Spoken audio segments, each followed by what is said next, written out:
আসসালামু আলাইকুম, সবাইকে শুভেচ্ছা জানাচ্ছি। মাসুম মাহবুব। পৃথিবীর দিকে তাকালে একটি বিষয় আমাদের সবার নজরে আসে, সেটি হলো দখলদার ভার্সেস ফিলিস্তিন। আমরা জন্মের পর থেকে দেখে আসছি দখলদার শক্তি কিভাবে ফিলিস্তিনের মুসলমানদের উপর নির্যাতন করে। কিন্তু একটা সময় ছিল ইহুদি এবং মুসলমানরা ছিল একেবারে ঘনিষ্ঠ বন্ধু। একটা সময় বলতে কি, দীর্ঘ কয়েক বছর না, কয়েক শত বছর এই ইহুদি এবং মুসলমানরা বন্ধু ছিল। কিন্তু আজকে কেন এত বড় শত্রুতা তৈরি হয়েছে এই দুই ধর্মের মধ্যে? দর্শক, পুরো হিস্ট্রিটা আজকে আমি আপনাদের শোনাবো। যারা আমার দর্শক, তারা এই হিস্ট্রিটা শুনলে আর কখনো ইহুদি মুসলমানদের ইতিহাস দ্বিতীয়বার কারো কাছে শুনতে হবে না। একেবারে পানির মতো করে, সহজ করে আমি আপনাদের পুরো হিস্ট্রিটা বুঝিয়ে দিব, যাতে করে আপনারা ইহুদির ইহুদি রাষ্ট্র বা ধর্ম বা মুসলিম ধর্ম সম্পর্কে আপনাদের দ্বিতীয় আর কখনো প্রশ্ন তৈরি হবে না। সো খুব মন দিয়ে শোনা শুরু করুন। ইহুদি রাষ্ট্র যদি আমরা বলি, রাষ্ট্রের আগে আসবে ইহুদি ধর্ম। এই ধর্মটি এসছিল আমাদের নবীদের হাত ধরে। ইব্রাহিম আলাইসাল্লামের দুই সন্তান ইসাক ইসমাইল। ইসাক আলাইসাল্লামের অনেক, তার পরিবার থেকে অনেক নবী আসে, কিন্তু হজরত ইসমাইল আলাইসাল্লামের পক্ষ থেকে শুধু একজন নবী আসেন, হজরত মোহাম্মদ সাল্লাহ সাল্লাম। এই ইতিহাস জানেন। এরপর ইসাক আলাইসাল্লামের সন্তান ইয়াকুব, ইয়াকুবের ধারাবাহিকতায় আসতে থাকে আরো অনেক নবী। সেখান থেকেই আসে হজরত মুসা আলাইসাল্লাম। মূলত মুসাকে তারা, ইয়াকুবের পর তারা মুসাকে সবচেয়ে গ্রহণযোগ্য, তারা, আমরা তো নবী বলি, ওরা হয়তো অন্য কিছু বলে আর কি, ইহুদিরা তো আসে। এরপর ধারাবাহিকতায় আমরা, যেহেতু অনেক বড় লম্বা ইতিহাস, কয়েক হাজার বছর, সংক্ষিপ্ত টান দিয়ে আমরা চলে আসি রোমানদের কাছে। রোমানরা এই অঞ্চলে সবচেয়ে শক্তিশালী ছিল এবং আপনারা জানেন যে মুসা আলাইসাল্লাম থাকতে ইহুদিরা বারবারই মুসা আলাইসাল্লামের সাথে প্রতারণা করেছে এবং আল্লাহ প্রদত্ত যতগুলো আয়াত আসছে বনি ইসরায়েলে, আমরা দেখেছি যে বারবারই আল্লাহর ওয়াদাও তারা বরখেলাপ করেছে। তারপর তাদের উপর শত শত বছর ধরে শাস্তি আসে। তো পরবর্তী ইহুদিরা এই ধারাবাহিকতা শাস্তি ভোগ করতে করতে করতে কয়েক হাজার বছর চলে যায়। ফলশ্রুতিতে যেটি হয় যে রোমানরা ইহুদিদের ব্যাপক নির্যাতন করত, তাদেরকে দাস বানিয়ে রাখত এবং একটা সময় ৬৬ খ্রিস্টাব্দের দিকে ইহুদি এবং রোমানদের মধ্যে একটা ব্যাপক বড় যুদ্ধ হয়। রোমানরা প্রচুর ইহুদিদেরকে হত্যা করে। এরপর ইহুদিরা অপেক্ষায় থাকে কবে তাদের জন্য আবারও আল্লাহ কোনো বিশেষ নবী পাঠাবে। তাদের এই নবীর অপেক্ষা তাদের একটা লম্বা সময় কেটে যায় এবং ফিলিস্তিনিদেরকে রোমানরা তাড়িয়ে দেয়। দুঃখিত, ফিলিস্তিনি ইহুদিদের রোমানরা তাড়িয়ে দেয়, তারা বিভিন্ন জায়গায় ছড়িয়ে পড়ে বাঁচার জন্য। তারপর তারা একটা অপেক্ষায় থাকে দীর্ঘ সময়, আসে হযরত ঈসা আলাইহিসসালাম এবং তারা এই ঈসা আলাইহিসসালামের অপেক্ষায় থাকে। তারা তাওরাত পড়ে জানতে পারে একজন নবী আল্লাহ পাঠাবে। তার অপেক্ষায় থাকার পর একদিন ঈসা আলাইহিসসালাম আসে। কিন্তু ইহুদিরা মনে করে ঈসা আলাইহিসসালাম তাদের মতো করেই সব বলবেন এবং তারা যে ভ্রান্ত ধারণা পোষণ করেন, এই ভ্রান্ত ধারণার উপরই ঈসা আলাইহিসসালাম জাতিকে বার্তা দেবেন। কিন্তু ঈসা আলাইহিসসালাম এসে এই ভ্রান্ত ইহুদিদের বিরুদ্ধে তার স্পষ্ট বক্তব্য তুলে ধরেন তার জাতির কাছে। তখন ইহুদিরা ঈসা আলাইহিসসালামকে হত্যার জন্য রোমানদের সাথে পরিকল্পনা তৈরি করে। তখন রোমানরা ইহুদিদের বলে যে আমরা তাকে হত্যা করতে পারবো না, যদি তোমরা এই হত্যার দায় তোমাদের উপর এবং তোমাদের পরবর্তী বংশধরদের ঘাড়ে নাও, মানে ইহুদি জাতিগোষ্ঠীর ঘাড়ে নাও এই দায়, তবে আমরা ঈসাকে হত্যা করতে পারি।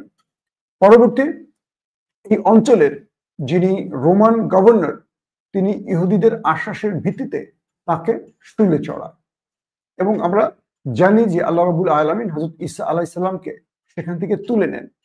কিন্তু ইহুদি এবং খ্রিস্টানদের ধারণা তাকে তারা হত্যা করেছে।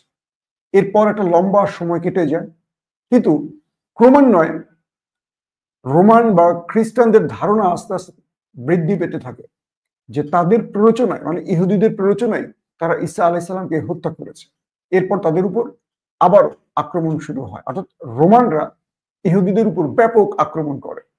সেই সময়টা ইহুদিরা জানতে পারে, একটা পর্যায়ে তারা জানতে পারে মদিনাতে আল্লাহর প্রেরিত আরেকজন নবী আসছেন, আর তিনি হলেন হযরত মুহাম্মদ সাল্লাল্লাহু আলাইহি সাল্লাম। যখন ইহুদিরা এই খবরটি পান, তখন তারা দলে দলে মদিনায় আসতে শুরু করেন। এছাড়া আগেই রোমানদের ধোলাই খেয়ে তারা পৃথিবীর বিভিন্ন দেশে ছড়িয়ে পড়ে। সেই সময়টা তারা কিন্তু মদিনাতেও ছিলেন। মদিনাতে একটা বিশাল সংখ্যক ইহুদিরা থাকতেন। পরবর্তী যেটা হয় যে আরো অন্যান্য ইহুদিরা মদিনায় আসে। এর ধারাবাহিকতায় একটা পর্যায়ে হযরত ওমর রাদিয়াল্লাহু তাআলা আনহু যখন রাসূল সাল্লাল্লাহু আলাইহি সাল্লামের তিনি পৃথিবী ত্যাগ করেন, অর্থাৎ তার ওফাত হয়, আবু বকর আসেন, তারপর হযরত ওমর রাদিয়াল্লাহু তাআলা আনহু আসেন। হযরত ওমর রাদিয়াল্লাহু তাআলা আনহু তিনি অর্ধ পৃথিবী বিজয় করেন। তিনি রোমানদের সাথে ধারাবাহিক যুদ্ধ করেন, করে অনেক বিস্তীর্ণ অঞ্চল বিজয় করেন। এরপর হযরত ওমর রাদিয়াল্লাহু তাআলা আনহু তার সেনা প্রধান আবু উবাইদাকে জেরুজালেম বিজয়ের জন্য পাঠান। তিনি মিশর থেকে চলে আসেন জেরুজালেম বিজয়। জেরুজালেমের যে গভর্নর ছিলেন, তিনি কোনোভাবে জেরুজালেম বা এই হোলি সিটি, এটা ৩ ধর্মের হোলি সিটি, খ্রিস্টান, ইহুদি এবং মুসলমান, কোনোভাবে তিনি আত্মসমর্পণ করতে রাজি হন না। এরপর গভর্নর আবু উবাইদার কাছে একটি চিঠি পাঠান যে হ্যাঁ, আমরা ফিলিস্তিন বা জেরুজালেমকে হযরত ওমরের হাতে তুলে দিতে পারি যদি হযরত ওমর আমাদের কাছে এসে আমাদের শর্তে রাজি হন। এই বার্তাটি আবু উবাইদা হযরত ওমরের কাছে মদিনায় পাঠান। হযরত ওমর আসেন মদিনা থেকে জেরুজালেমে। তখন জেরুজালেমের রোমান গভর্নর তার কাছে একটি শর্ত তুলে দেন যে আমরা মুসলমানদের কাছে এই হোলি সিটি তুলে দিতে পারি, কিন্তু আমাদের একটা শর্ত দিতে হবে, এখানে সকল ইহুদিদের বের করে দেয়া হবে, আর কোনো ইহুদিকে ঢুকতে দেয়া হবে না। কারণ খেয়াল করবেন যে ইহুদিদের সাথে খ্রিস্টান বা রোমানদেরই কিন্তু মূল শত্রুতা ছিল, মুসলমানদের না। এরপর ধারাবাহিকতায় হযরত ওমর সেই শর্তে রাজি হননি এবং তিনি বলে দেন যে সব ধর্মের লোকই এখানে আসতে পারবে, সেটা শুধু ইহুদি, খ্রিস্টান, মুসলিম সবাই এখানে আসতে পারবে, তবে এখানে নতুন ইহুদিরা এসে বসতি করতে পারবে না, যারা আছে তারা থাকবে, কিন্তু নতুন কেউ আসতে পারবে না। তো এই শর্তে জেরুজালেম বা বাইতুল মুকাদ্দাস মুসলমানদের হাতে তুলে দেওয়া হয় বা হযরত ওমর বিজয় করেন। এরপর একটা লম্বা সময়, প্রায় 400-450 বছর এটা থাকে মুসলমানদের হেফাজতে, অর্থাৎ এই পবিত্র নগরী। তারপরে প্রায় 400-450 বছর পর এই ধারাবাহিকতায় খোলাফায়ে রাশিদিনের যুগ শেষ হয়, আসে বনু উমাইয়া, সেই যুগ শেষ হয়। তো বনু উমাইয়ারা যখন ক্ষমতায় আসে, তারা ইউরোপের একটা বিস্তীর্ণ অঞ্চলে স্পেন বিজয় করে। প্রায় 800 বছর সেই স্পেন মুসলমানদের দখলে থাকে। কিন্তু বনু উমাইয়ার পর যখন আব্বাসীয় খেলাফত প্রতিষ্ঠিত হয়, আব্বাসীয়রা মুসলমানদের জ্ঞান বিজ্ঞানে নজর দিলেও একটা সময় তাদের শাসকরা বা সুলতানরা শেষের দিকে আরাম আয়েশে নজর রাখে এবং নিজেরা নিজেদের মধ্যে মতভেদে জড়িয়ে পড়ে। মাসলা মাসাইল বা বিভিন্ন ইস্যুতে মুসলমানদের মধ্যে চরম মতবিরোধ তৈরি হয়। এতে করে আব্বাসীয় খেলাফত দুর্বল হয়ে পড়ে। এই সুযোগে ইউরোপের পোপ তিনি সকল খ্রিস্টান রাষ্ট্রের কাছে চিঠি পাঠায়। চিঠি পাঠিয়ে তারা মুসলমানদের বিরুদ্ধে বা আব্বাসীয় খেলাফতের হাত থেকে তাদের হোলি সিটি, পবিত্র নগরী ফিলিস্তিন দখলের বা ফিলিস্তিন জয় বা দখলের তারা যুদ্ধের ঘোষণা করে। আব্বাসীয়দের এই দুর্বলতায় পুরো ইউরোপ এসে যুদ্ধ শুরু করে। কোথায়?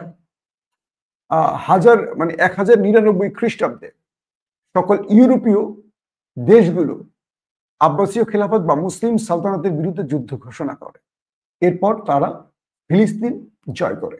প্রায় 400 থেকে 450 বছর পর মুসলমানদের কাছ থেকে আবারও হাতছাড়া হয়ে যায় ফিলিস্তিন। এরপর 90 বছর পর, এই 90 বছর খ্রিস্টানদের কাছে থাকে এই ফিলিস্তিন বা পবিত্র নগরীটি। এরপর আসেন ইরাক থেকে একজন সাহসী বীর, তিনি ইরাক থেকে সরাসরি মিশরে আসেন এবং মিশরের দায়িত্ব নেন। তিনি হলেন সালাউদ্দিন আইয়ুবী। তিনি 1187 খ্রিস্টাব্দে তিনি এই ফিলিস্তিন জয় আবার যুদ্ধ ঘোষণা করেন। তবে সালাউদ্দিন আইয়ুবী যখন মিশরে আসেন তখন কিন্তু রোমানদের সাথে মুসলিম সাম্রাজ্যের ব্যাপক যুদ্ধ চলতে থাকে। তখন তিনি এই ক্রুসেড বা ইউরোপীয় রাষ্ট্রপ্রধানদের সাথে একটা বৈঠক করেন, খ্রিস্টানদের সাথে একটি সন্ধি করেন যে 10 বছর এখানে আর কোনো যুদ্ধ চলবে না, কারণ বহু মানুষ যুদ্ধে মারা গেছে ইতিমধ্যে, শান্তি প্রতিষ্ঠা করা হবে। সালাউদ্দিন আইয়ুবী এসে এই শান্তি চুক্তির মাধ্যমে 10টা বছর কাটিয়ে দেন এবং এই ফাঁকে এই 10 বছরে তিনি মুসলমানদেরকে ক্রমান্বয়ে যুদ্ধের জন্য তৈরি করেন ফিলিস্তিন বিজয়ের জন্য। তারপর দেখা যায় যে 10 বছর পর সালাউদ্দিন আইয়ুবী রোমানদের বিরুদ্ধে ফিলিস্তিন জয়ে যুদ্ধ ঘোষণা করেন এবং তিনি এই যুদ্ধে রোমানদের বিরুদ্ধে কিন্তু মুসলমান এবং ইহুদিরা একাট্টা হয়ে যুদ্ধ করে।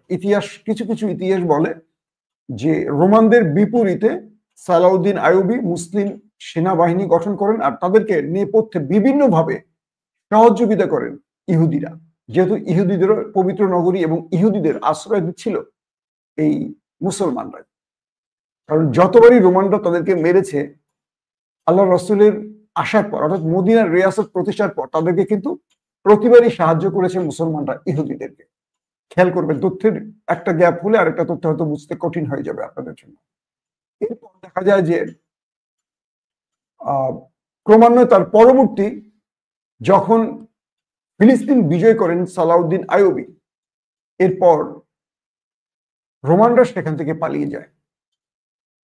পালিয়ে যাওয়ার পর মামলুক সালতানাতের পতনের পর সেলজুক সালতানাত, এরপর আসে অটোমানরা।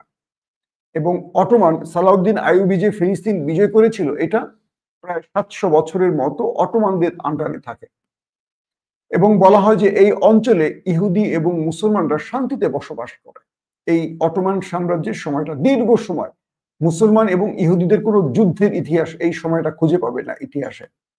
সব রোমানদের বা খ্রিস্টানদের সাথে যুদ্ধ, কারণ খ্রিস্টানদের রাগ থাকে তাদের যিশুকে ইহুদিরাই হত্যা করেছে এই অভিযোগে। তারা কিন্তু মানে শত শত না হাজার বছর ধরে ইহুদিদের মেরেছে এই খ্রিস্টানরা বা রোমানরা। তারপর দেখা যায় যে প্রায় 800 বছর পর, মানে এখানে একটা বিষয় আছে, যেহেতু উমাইয়ারা স্পেন বিজয় করে সেখানে একটা মুসলিম রাষ্ট্র গঠন করেছে, সালতানাত তৈরি করেছে, তো এই মুসলিম সালতানাতের আশপাশে অর্থাৎ স্পেনের আশপাশে থাকে অনেকগুলো খ্রিস্টান রাষ্ট্র। এর মধ্যে দুটো রাষ্ট্র থাকে, একটি রাষ্ট্রের প্রধান ইসাবেলা, একটি রাষ্ট্রের প্রধান ফার্নান্দেজ। তাদের মধ্যে দীর্ঘ সময় যুদ্ধ চললেও তারা স্পেন দখলের জন্য দুজনের মধ্যে সন্ধি করে এবং পরবর্তী ফার্নান্দেজ ইসাবেলা বিয়ে করে তারা একটা শক্তি তৈরি করেন দুই রাষ্ট্র মিলে। এরপর স্পেন তারা দখল করে। স্পেনে দখলের সময় খ্রিস্টানরা পুরো ইউরোপ এই ফার্নান্দেজ এবং ইসাবেলাকে সাহায্য করে, ফলশ্রুতিতে স্পেন সেই যুদ্ধে হেরে যায়। তখন স্পেনের সকল ইহুদি, কারণ এই ইহুদিরা কিন্তু মুসলমানদের আশেপাশেই থাকতো, মুসলমানরা তাদেরকে সাহায্য করতো, বাঁচাতো। এ সময় যারা এই স্পেন দখল করেন ইউরোপের খ্রিস্টানরা, তারা শর্ত জুড়ে দেয় মুসলমান এবং ইহুদিদেরকে যে তোমরা দুটো শর্তে স্পেনে থাকতে পারো, হয় তোমরা তোমাদের ধর্ম পরিত্যাগ করো, ইহুদি এবং মুসলিম ধর্ম ত্যাগ করে তোমরা খ্রিস্টান হও, অথবা দেশ ত্যাগ করো। তখন এরা রাজি হয় না, মুসলমান তো কখনোই ধর্ম ত্যাগ করবে না। পরে মুসলমান এবং ইহুদিদের উপর কচু কাটা চালায় এই ইউরোপের খ্রিস্টানরা, প্রচুর মুসলমানকে হত্যা করে, নারী শিশুদের। এরা কোথাও আশ্রয় নিয়ে বাঁচতে পারে না। এ সময় অটোমান সাম্রাজ্য এই খবর জেনে ফেলে। অটোমান সাম্রাজ্য তখন মুসলমান এবং ইহুদিদের ডেকে আনে, অর্থাৎ তারা বলে যে তোমরা সবাই আমাদের অটোমান সাম্রাজ্যে চলে আসো, আমরা তোমাদেরকে নিরাপত্তা দেব। এরপর ধীরে ধীরে মুসলমান এবং ইহুদিরা অটোমান সাম্রাজ্যের যে বিশাল অঞ্চল, অটোমানরা তো প্রায় অর্ধ পৃথিবী তাদের দখলে রেখেছিল, এখানে এসে তারা আশ্রয় গাড়ে। তারপরে দেখা যায় যে এখানে প্রায় একটা লম্বা সময়, প্রায় 700-750 বছর ইহুদি এবং মুসলমানরা একসাথে থাকে। তারপর ইউরোপের সাথে ক্রমান্বয়ে অটোমানদের যুদ্ধ চলে এবং স্পেনে যে আঘাত করে ইউরোপের খ্রিস্টানরা এবং অজস্র মুসলমানকে হত্যা করে, যে জন্য অটোমানরা ইউরোপের বাণিজ্য পথ বন্ধ করে দেয়। তো ইউরোপ মূলত চলতো আমাদের এই এশিয়া বা দক্ষিণ এশিয়া, ভারতের সাথে, এখান থেকে প্রচুর খাদ্য মশলা অনেক কিছু যেত। তো যখন অটোমানরা তাদের পুরো রাস্তা বন্ধ করে দেয়, তখন ইউরোপ খাদ্য পাবে কোথায়? তারা আফ্রিকা হয়ে বহু পথ ঘুরে তারা এই দক্ষিণ এশিয়া বা এশিয়াতে আসতো পণ্য কেনার জন্য। এই সময় কলম্বাস তিনি সাগর পথে এই খুঁজতে খুঁজতেই হঠাৎ করে আবিষ্কার করেন আমেরিকাকে।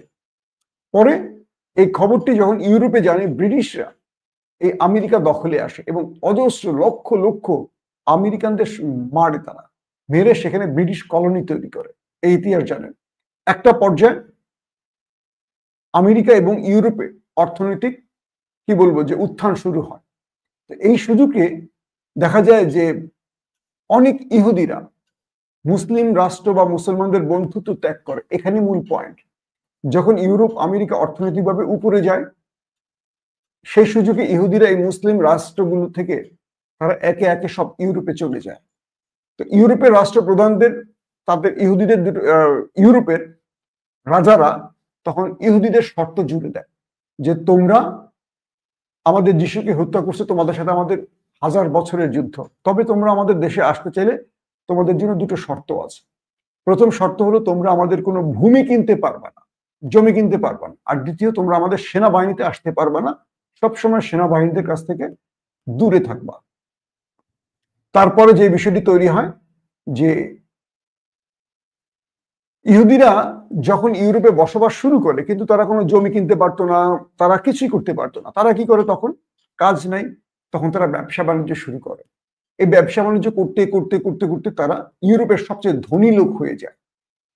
আর অন্যান্যরা যেহেতু জমি কিনে এটা করে সেটা করে, তাদের নগদ অর্থ থাকে না, কিন্তু নগদ অর্থগুলো থাকে ইহুদিদের হাতে। একটা পর্যায়ে দেখা যায় তারা এই টাকাগুলো দিয়ে সুদের ব্যবসা শুরু করে। অর্থাৎ ইহুদিরা খ্রিস্টানদেরকে ঋণ দিত এবং মোটা অঙ্কের ঋণ পেত, মানে মোটা অঙ্কের লাভ পেত। আবার দেখা যেত যে খ্রিস্টান বাচ্চারা তারা ঋণ নিত, কিন্তু ঋণ আর শোধ করতে পারতো না। তখন তারা কি করতো? খ্রিস্টানরা ইহুদিদের ঋণ দিতে যেহেতু পারছে না, তাদেরকে মারতো, মাইরা ভাগায় দিত। মানে সব জায়গায় তারা আল্লাহ দিলে মোটামুটি ধোলাই খেয়েছে সারা জীবন।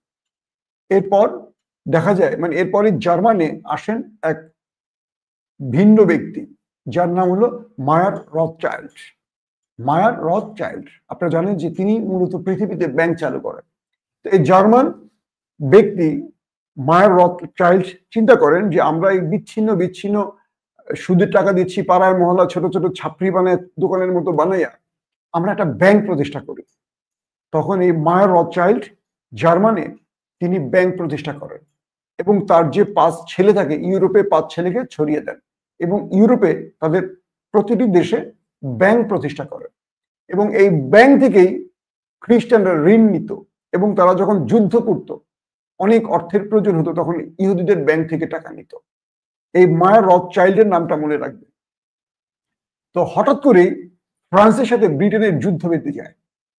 তখন মায়ার রথচাইল্ড তিনি ব্রিটিশ বাদশাকে বলেন, রাজাকে বলেন যে আমরা আপনাকে সাহায্য করব যদি আপনি আমাদেরকে একটি ইহুদি রাষ্ট্রের সুযোগ করে দেন।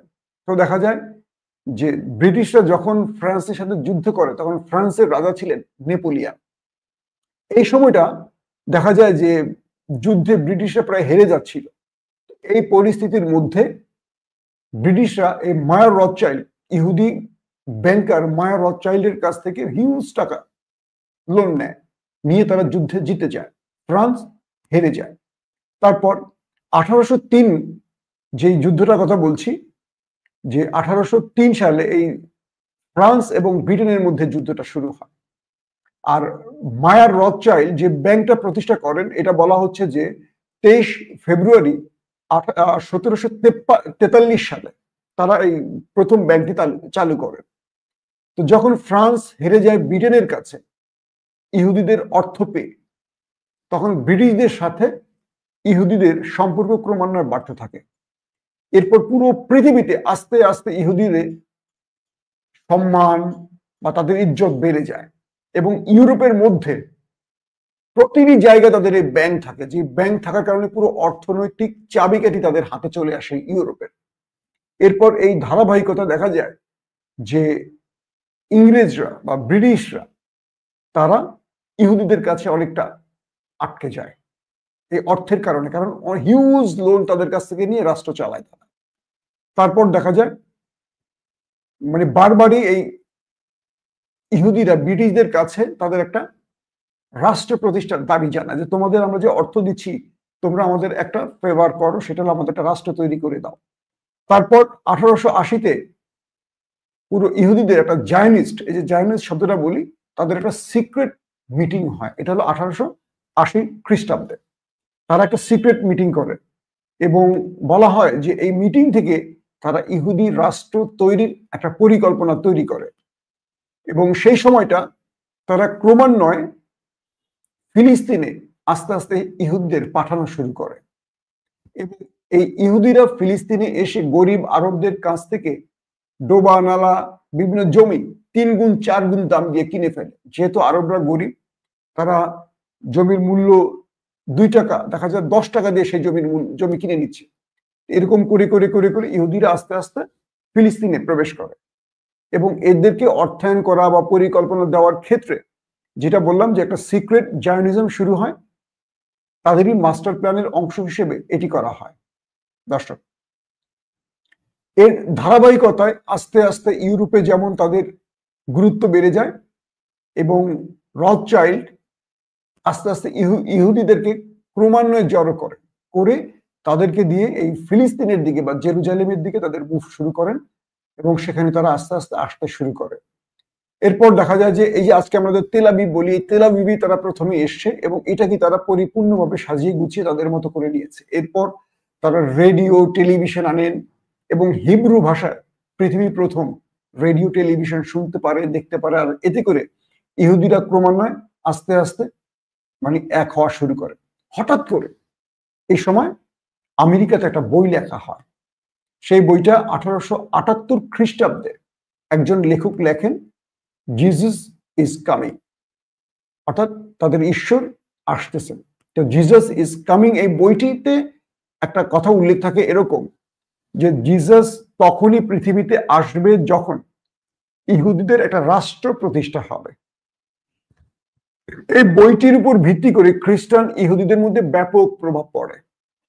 অর্থাৎ তাদের জিসাস আসবে যদি ইহুদিদের রাষ্ট্র প্রতিষ্ঠা হয়। তখন আমেরিকানরা, এই বইটি আমেরিকাতেই প্রথম লেখা হয়, তখন তারা দলবল আমেরিকানরা আসে প্রেসিডেন্টের কাছে, মার্কিন প্রেসিডেন্টের কাছে, যে একটা ইহুদি রাষ্ট্র তৈরিতে আপনি সাহায্য করেন, কারণ এই বইতে এই বক্তব্য দেওয়া হয় এবং এই বইটি মিলিয়ন মিলিয়ন কপি বিক্রি হয়, পুরো ইউরোপে ছড়িয়ে পড়ে এই বইটি, যার ফলে একটা ইহুদি রাষ্ট্রের স্বপ্ন আমেরিকা এবং ইউরোপের কাছে আরো বেশি প্রতিষ্ঠিত হয়।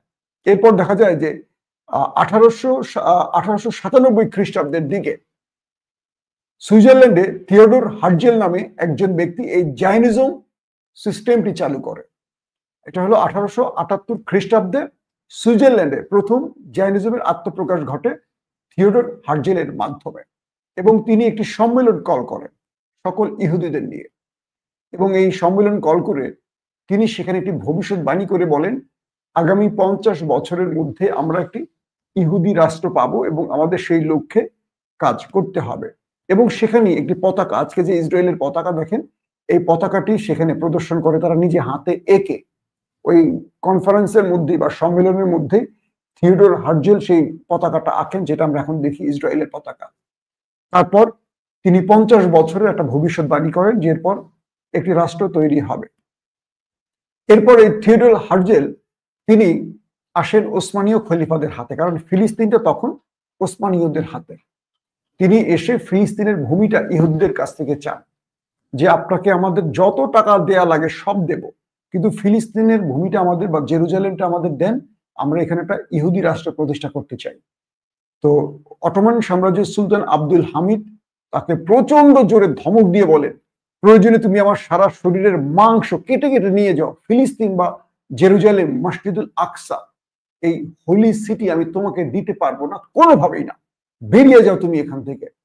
এরপর হার্জেল চলে যান ব্রিটিশদের কাছে, বলেন আপনি আমাকে কথা দিয়েছেন, আমরা আপনাকে সাহায্য করেছি একাধিকবার যুদ্ধে, আপনি আমাদের একটা রাষ্ট্র তৈরি করে দেন। তখন ব্রিটিশ প্রেসিডেন্ট বা রাজা থিওডোর হার্জেলকে বলেন যে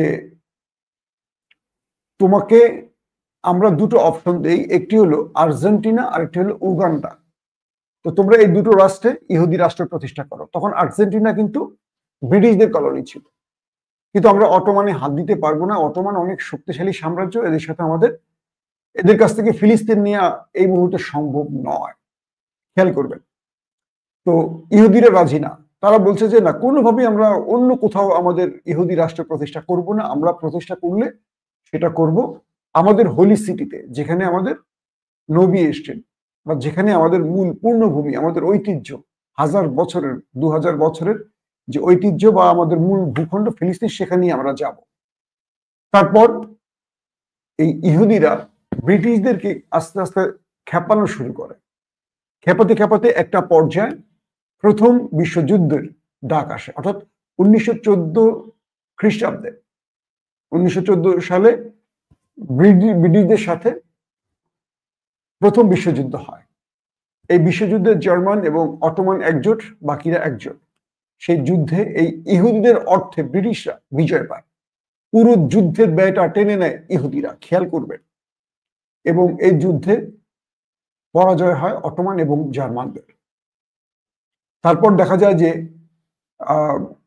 আবারও সেই ইহুদিরা ছুটে যায় ব্রিটিশদের কাছে, যুদ্ধে আপনারা জিতে গেছেন, এবার প্রতিশ্রুতি রক্ষা করেন, আমাদের একটা রাষ্ট্র তৈরি করে দেন।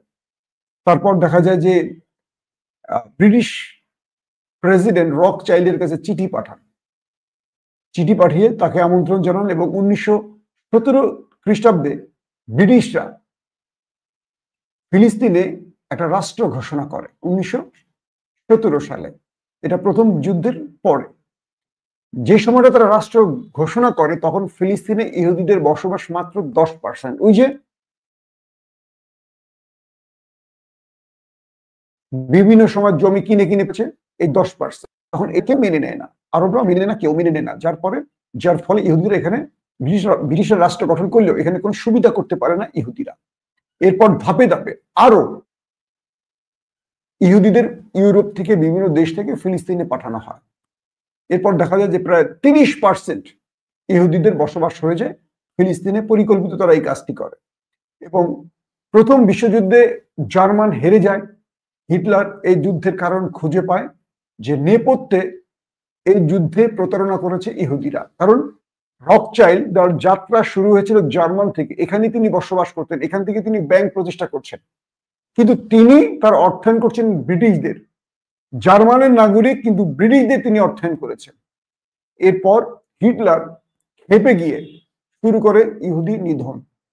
পুরো জার্মান মোটামুটি ছাপা করে ফেলে। এরপরে ইউরোপে ঢুকে খুঁজে খুঁজে তাদের মারে, তাদের ব্যাংক পুড়িয়ে দেয়, তাদেরকে যেখানে পায় সেখানেই মোটামুটি জয় বাংলা করে দেয় হিটলার। তখন মানে আরো চাপে পড়ে যায় ইহুদিরা, মানে হিটলারের ধোলাই খেয়ে তার আর কিচ্ছু খুঁজে পায় না। তখন দেখা যায় যে আবারও তারা ব্রিটিশদের সাহায্য চায়। এরপর তাদের যত ব্যাংক আছে, এই ব্যাংক সব হিটলার বন্ধ করে দেয়। বন্ধ করে দেওয়ার পর শুরু হয় দ্বিতীয় বিশ্বযুদ্ধ। দ্বিতীয় বিশ্বযুদ্ধে পর দেখা যায় যে ইহুদিদের সংখ্যাটা 30%-এ রূপ নেয়, মানে ফিলিস্তিনে তাদের সংখ্যাটা 30% হয়। এবং এই যুদ্ধে ব্রিটিশরা ব্যাপক ক্ষতির মুখে পড়ে যায়, লস হয়ে যায়। বিজয় পেলেও তাদের ক্ষতি হয়ে যায়। তখন তারা এই আমাদের উপমহাদেশ, ভারত, পাকিস্তান, শ্রীলঙ্কা, নেপাল, বাংলাদেশ নিয়ে যে তাদের ব্রিটিশ রাষ্ট্র, মানে তাদের যা মানে সালতানাত প্রতিষ্ঠা করেছিল ব্রিটিশরা, এখান থেকে ক্রমান্বয়ে তারা এই ক্ষতি আর টেনে নিতে পারছিল না ব্রিটিশরা। তখন এই অঞ্চলগুলো ব্রিটিশরা ছেড়ে দেয়। তারপর দেখা যায় আস্তে আস্তে এই বিষয়টি জাতিসংঘে তোলে ব্রিটিশরা। জাতিসংঘ পুরো ফিলিস্তিনকে 3টি ভাগ করে। একটি ভাগ দেয় 30% ইহুদিদের, ঠিক সমপরিমাণ ভাগ দেওয়া হয় 70% মুসলমানদের। আর যেটাকে বলি আমরা মূল আরেকটা জায়গা, যেটা জেরুজালেম বলি, হোলি সিটি, এটাকে রাখে আন্তর্জাতিকভাবে, মানে আন্তর্জাতিক, এটা নিরপেক্ষ জায়গা, অর্থাৎ এটা আন্তর্জাতিক একটা ভূমি, এটা কারো না। অর্থাৎ 30% লোককে যদি ধরেন কথার কথা 5 একর জমি দেয়, ঠিক 70% লোকের জন্য ওই 10 একর জমি সম পরিমাণ, তখন এটা মুসলমানরা মেনে নেয় না। যখন তারা এটা মেনে নেয় না, তখন হঠাৎ করে মানে জাতিসংঘ থেকে এই বিষয়টি ঘোষিত হওয়ার পর মুসলমানরা এটাকে বিক্ষোভ জানায়, তারা এটা মেনে নেয় না। এরপর হঠাৎ করে তাদের ডেভিড বেনগোরিয়ান 48 সালে ইসরায়েল রাষ্ট্রের ঘোষণা দিয়ে বসে। এটা 1948-এ ডেভিড বেনগোরিয়ান ইসরায়েল রাষ্ট্রের ঘোষণা দেয়, এবং পরের দিনই আমেরিকা, সোভিয়েত ইউরোপ এবং একমাত্র মুসলিম দেশ ইরান স্বীকৃতি দেয় ইসরায়েল রাষ্ট্রকে। তখন ইরানের এই আয়াতুল্লাহ আলী খোমেনিরা ক্ষমতায় ছিলেন না, রেজা শাহ ক্ষমতায় ছিলেন, তারা ইসরায়েলকে স্বীকৃতি দেয়। একদিন পরে আরব রাষ্ট্র সম্মিলিত হয়ে ইসরায়েলের উপর আক্রমণ চালায়, এবং ইসরায়েলের উপর আক্রমণ চালানোর পর মোটামুটি এই যুদ্ধে ব্রিটিশ এবং আমেরিকানদের সহযোগিতায় হেরে যায় আরবরা। আরবরা যখন হেরে যায়, তখন দেখা যায় যে মানে যতটুকু ভূমি ফিলিস্তিনের ছিল তার চেয়ে বেশি ইসরায়েল দখল করে ফেলে। মুসলমানরা মানে আরব রাষ্ট্র হেরে যায়, তারা মিশরের মধ্যে ঢুকে যায়, তারা জর্দানের মধ্যে ঢুকে যায়, তারা লেবাননের মধ্যে ঢুকে যায়। পূর্বের যে ফিলিস্তিন রাষ্ট্রটি ছিল তার চেয়ে বেশি অঞ্চল তারা দখল করে ফেলে। এই পরিস্থিতির মধ্যে আরবরা বুঝতে পারে তাদের ক্ষতি হয়ে গেছে। এই ধারাবাহিকতায় আরবদের সাথে তাদের অনেকগুলো মানে যুদ্ধ হয়। ধারাবাহিকতা ধরেন 48 সালে একটা প্রথম আরব ইসরায়েল যুদ্ধ হয়, এটা 48 সাল। তারপর তাদের যুদ্ধ হয় আপনার 56-তে যুদ্ধ হয়, 67-তে যুদ্ধ হয়, 73-এ যুদ্ধ হয়। ধারাবাহিকভাবে অনেকগুলো যুদ্ধ হয় আরব ইসরায়েল, কিন্তু কোনোভাবেই আর সেই হারানো অঞ্চল ফিরে পায়নি আরবরা। কিন্তু এই যুদ্ধে বরাবরই সৌদি আরবের বাদশাহ ফয়সাল এসেও যুদ্ধ ঘোষণা করেন 73-এ, কিন্তু আমেরিকা পূর্ণ সহায়তা করলে আর কিছু করতে পারে না, আরবরা পরাজিত হয়। 73 থেকে এখন আরবরা ইসরায়েলের নির্যাতন ভোগ করছে। দর্শক, আজকের যে ইসরায়েল দেখছেন, এই ইসরায়েল রাষ্ট্রটি সারা জীবন ধোলাই খেয়েছে খ্রিস্টান এবং রোমানদের, আর তাদের সারা জীবন রক্ষা করে গেছে মুসলিম রাজা বাদশাহ বা মুসলমানরা। কিন্তু দেখেন, সেই দখলদার শক্তি আজ প্রধান শত্রু বানিয়েছে কাদেরকে? মুসলমানদের। খ্রিস্টান এবং দখলদাররা মিলে মারছে কাদের? আপনারা দেখতে পাচ্ছেন। কিন্তু প্রকৃত মুসলমানরাই ছিল ওদের বন্ধু। ইতিহাস বলে এভাবেই ওরা প্রতারণা করেছে। দর্শক, আজকের এই হিস্ট্রি আপনাদের কেমন লেগেছে অবশ্যই কমেন্ট করে জানাবেন। আপনাদের যদি আরো নতুন কোন হিস্ট্রি জানার ইচ্ছা থাকে সেটাও কমেন্ট করবেন, আর সর্বাধিক শেয়ার করবেন যাতে অন্যরা এই ইতিহাস জানতে পারে। বিদায় নিচ্ছি আজকের মতো। প্রত্যেকে ভালো থাকবেন। আল্লাহ হাফেজ।